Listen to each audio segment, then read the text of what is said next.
ঈদের কুরবানির ছোটোবেলার ঈদটা আসলে অন্যরকম। এখন বড় হয়েছি, এটা কর্মজীবনে ঢুকছি, সেটা একটু অন্যরকম স্বাভাবিক। দায়িত্ব একটু বাড়ির বড় ছেলে যেহেতু, সেহেতু একটু দায়িত্ব কর্তব্য তো থাকেই।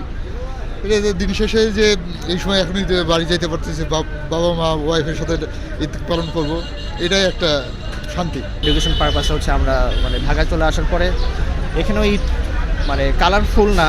আমাদের শৈশবে আমরা যেমন একটা কালারফুল ঈদ সবাই একসাথে মানে করতাম, পালন করতাম, এখন ওই জিনিসটা খুব বেশি কালারফুল না।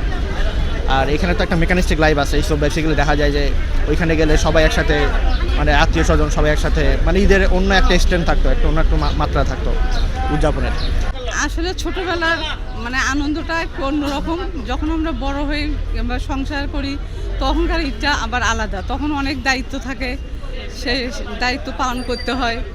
তাই শহরের ঈদটা একটু মানে সিস্টেম অনুযায়ী নিয়ম অনুযায়ী হয়, কিন্তু গ্রামে আবার সম্মিলিতভাবে সবাই একত্রিত হয়ে করা হয়, কিন্তু দুই রকম আনন্দ হয়। ছোটোবেলায় কুরবানি ওই আসলে ছোট ছিলাম, বাট ওই রকম এটা যে এত ঐতিহ্যপূর্ণ একটা গুরুত্ব আছে, সিগনিফিকেন্স আছে, এটা আমরা বুঝতে পারি আসলে পরে। কারণ ওখানে আসলে আনন্দটাই ছিল মুখ্য বিষয়। বাট যখন বড় হয়ে আসলে বুঝতে পারছি যে আসলে এই কুরবানির পেছনে অনেক বড় একটা ইসলামিক একটা হিস্ট্রি আছে।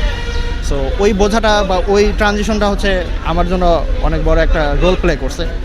আর এখন দায়িত্বটা অনেক বেশি থাকে। ছোটোবেলায় হচ্ছে অনেক বেশি পরিমাণে আনন্দটাই মুখ্য বিষয় ছিল, বাট এখন হচ্ছে দায়িত্ব। কুরবানি যে অনেক মাংস যখন নিজ হাতে নাড়াচাড়া করি সবাইকে দিতে পারি, এই সবাইকে দেওয়ার মধ্যে আমি বেশি আনন্দ পাই। গ্রামেও হয় শহরেও হয়, গ্রামেরটা বিপুল আকারে দেওয়া হয়, শহরে হয়তো যারা আমাদের কাছে আসে তাকে দিতে পারতেছি, কিন্তু বাইরে যেয়ে দিতে পারি, যারা আমার কাছে আসতেছে তাকে শুধু দিতে পারতেছি। কিন্তু গ্রামে এটা খোলামেলা, সবাই আসে সবাইকে দেওয়া যায়। যাওয়া আসার একটু কষ্ট আছে, তারপরেও মানে আনন্দের মধ্যে এটা মনে থাকে না। একটু চেষ্টা করবো প্রতিবারে মানে গ্রামে যাওয়ার জন্য। এখন ঈদ তো অবশ্যই আশা করি ভালো কাটবে, যেহেতু এটা ঈদের সময় বাড়িতে যাইতে পারতেছি, অফিস আদর শেষ করে যাচ্ছি, আশা করি ভালোই কাটবে। ছোটোবেলার কুরবানিটা আসলেই মজাদার, বাট এখন বড় হয়ে এখন বুঝি যে বাবা কত কষ্ট করে করে। গ্রামে তো অবভিয়াসলি আমার কাছে গ্রামের কুরবানিটাই ভালো কাটে, কারণ সবাই মিলে করা যাচ্ছে। আর শহরে তো মনে করেন যে নিজের মতো নিজেই, শহরে একটা যান্ত্রিক জীবনের মতো। শহরের কুরবানিটা অনেকটাই সিস্টেমেটিক, মানে ধরেন আপনি অলরেডি আপনি জানেন যে এখানে কষাই টসাই যারা থাকে তারা অলরেডি হচ্ছে প্রস্তুত থাকে। বাট গ্রামে কী হয়, গ্রামে আমরাও হচ্ছে ওই আমরা বানানো যেটা বলি বা গরু কুরবানি যেটা বলে ওইখানে আমরা পার্টিসিপেট করতে পারি। সো ওইখানে অনেক কাজ শেখাও যায়। আবার দেখা যায় অনেক দিন পরে গ্রামে গেলে অনেক নতুন মানুষের সাথে কথাবার্তা হয়, আত্মীয় স্বজন যাদেরকে চিনতাম না তাদের সাথে কথাবার্তা হয়।